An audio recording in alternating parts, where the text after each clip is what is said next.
Hey there, my name is Chris Acton with Acting Creative, and this is a Handwoven Experience, episode 83. And in this episode, I'm going to talk about how to read the Reed Substitution Chart.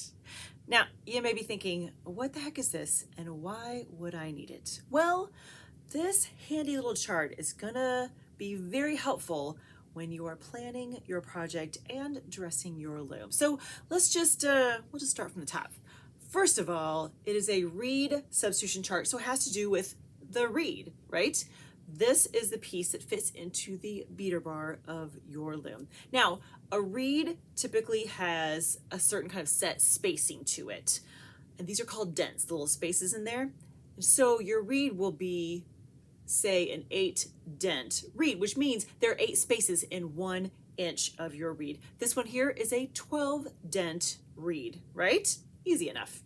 Now, when you're planning your project, if your project needs 12 ends per inch and you have a 12 dent reed, easy peasy, right? 1 yarn goes in each space of the reed. However, life just doesn't always work out that smoothly.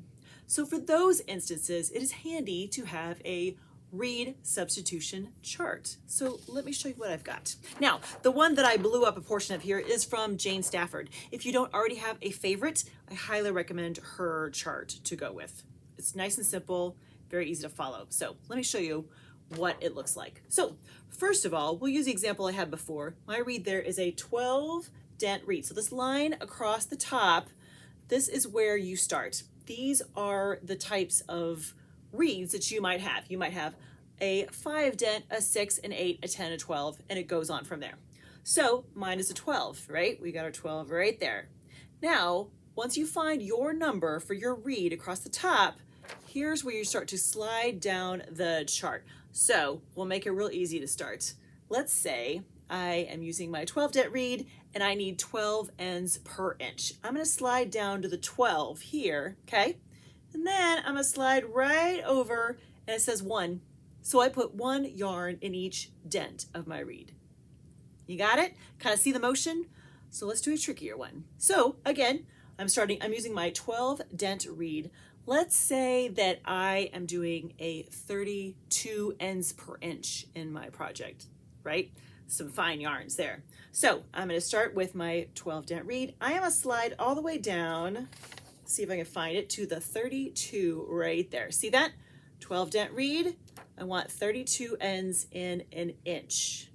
So we need to know what yarns go, how many yarns go in each dent. That's what I need to say.